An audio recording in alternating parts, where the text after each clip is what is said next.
Атака двух святых клана Хунь была чрезвычайно ужасающей. Пострадала не только марионетка Сяояня, но и сам Яо Лао, который бросился спасать Сяояня. Это очень хорошо показано в трейлере. Давайте рассмотрим подробнее. После появления Хуньяня ситуация для группы Сяояня мгновенно стала критической. До этого момента их главной целью было как можно быстрее добраться до разрушенной печати и покинуть царство Яо. Вокруг продолжали греметь взрывы. Эксперты клана Яо один за другим самоуничтожались. Благодаря их жертвам в барьере наконец появилась брешь. Это был единственный шанс на спасение. Однако в самый неподходящий момент перед группой Сяояня появился Хуньянь, один из 4 святых демонов клана Хунь. Его сила достигла святого 7 звезд высшего уровня, практически приблизившись к святому 8 звезд. Даже глава клана Яо Дань, обладавший силой святого 7 звезд, был слабее его. Более того, Яо Дань уже получил тяжелое ранение в битве, а Хуньянь практически не пострадал. Одного его появления было достаточно, чтобы воздух вокруг словно застыл. Хуньянь холодно смотрел на Сяояня. Он прекрасно понимал, что перед ним находится необычный противник, святой 5 звезд, который мог использовать силу, далеко превосходящую его собственный уровень.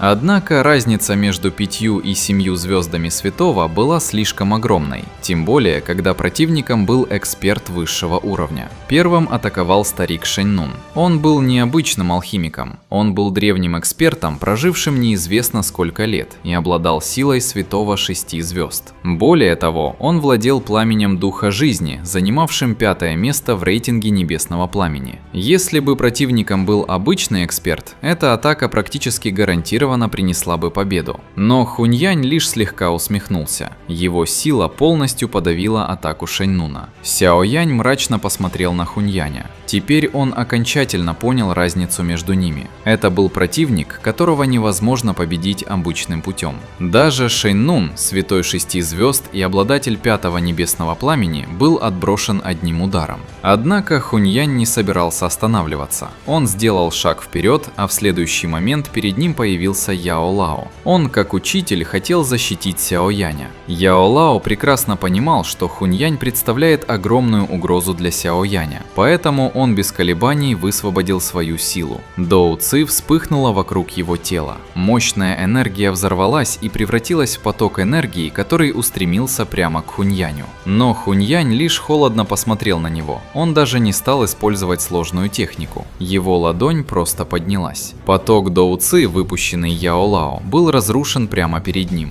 Сила святого 7 звезд высшего уровня была настолько огромной, что даже атака Яо Лао не смогла заставить его остановиться. Хуньянь продолжил движение. Его фигура мгновенно исчезла. В следующий момент он появился перед Яо Лао. Что мог святой 1 звезды сделать с экспертом 7 звезды? Яо Лао резко изменился в лице. Он почувствовал, как пространство вокруг него полностью сжалось. Казалось, что невидимая сила намертво запечатала его тело. Затем перед ним появилась ладонь Хуньяня. Эта ладонь двигалась не слишком быстро, однако Яо Лао совершенно не мог уклониться. В ней содержалась настолько огромная сила, что окружающее пространство начало разрушаться еще до того, как ладонь достигла цели. Яо Лао стиснул зубы и поднял руки, пытаясь заблокировать удар. Взрывная сила обрушилась на него, так что тело Яо Лао мгновенно отбросило назад. Он пролетел через пространство, а кровь вырвалась из его рта. Сяоянь резко изменился в лице.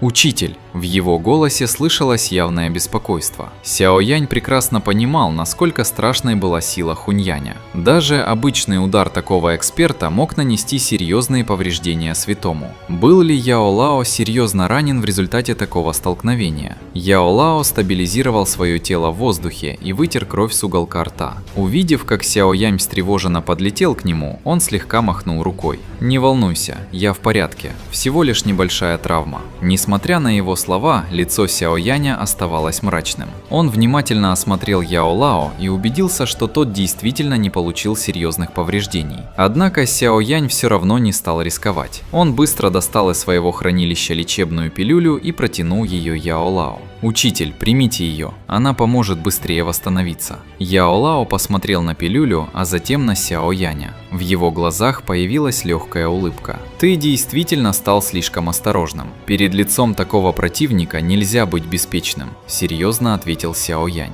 Яо Лао больше ничего не сказал и сразу проглотил пилюлю. В тот же момент лекарственная энергия распространилась по его телу, постепенно восстанавливая поврежденные меридианы и подавляя последствия удара Хуньяня. Сяо Янь лишь после этого слегка выдохнул. Однако расслабиться он не мог. Впереди по-прежнему стоял Хуньянь.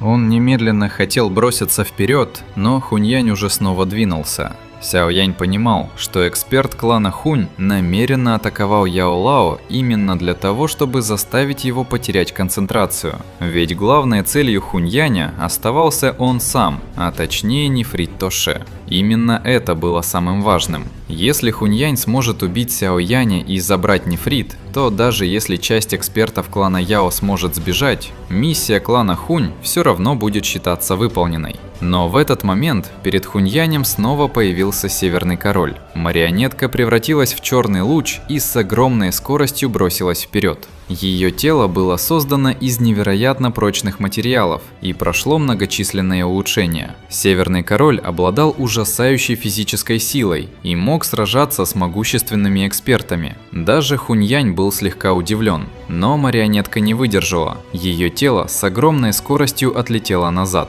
Хуньянь холодно посмотрел на него. Северный Король снова поднялся. На его теле уже были многочисленные повреждения. Однако самое страшное было впереди. Хуньянь внезапно исчез. Его скорость была настолько высокой, что даже Сяо Янь не смог сразу отследить его движение. В следующий момент Хуньянь появился рядом с Северным Королем. Его ладонь была покрыта чудовищной доуци. Она выглядела совершенно обычной, но когда ладонь Хуньяня ударила по груди Северного Короля, раздался глухой тяжелый звук. Тело Северного Короля мгновенно согнулось, его грудь глубоко продавилась внутрь.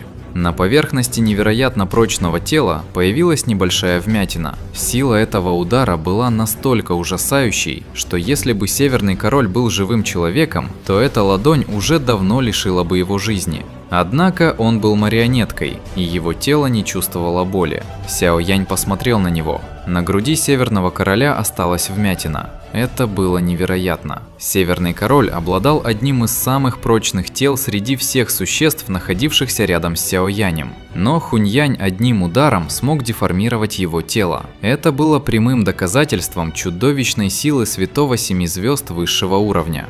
Хуньянь не собирался давать Сяо Яню время на размышления. После того, как он отбросил Северного Короля, его тело снова сдвинулось. Он направился прямо к Сяо Яню. Яо Лао, увидев это, резко изменился в лице. «Остановите его!» Он немедленно высвободил столб доуци и направил его в сторону Хуньяня. Однако такая атака была полностью проигнорирована. Хуньянь даже не остановился, он просто взмахнул рукой. Мощный поток энергии отбросил атаку Яо Лао в сторону, а сам Хуньянь продолжил приближаться к Сяо Яню. Что произошло далее?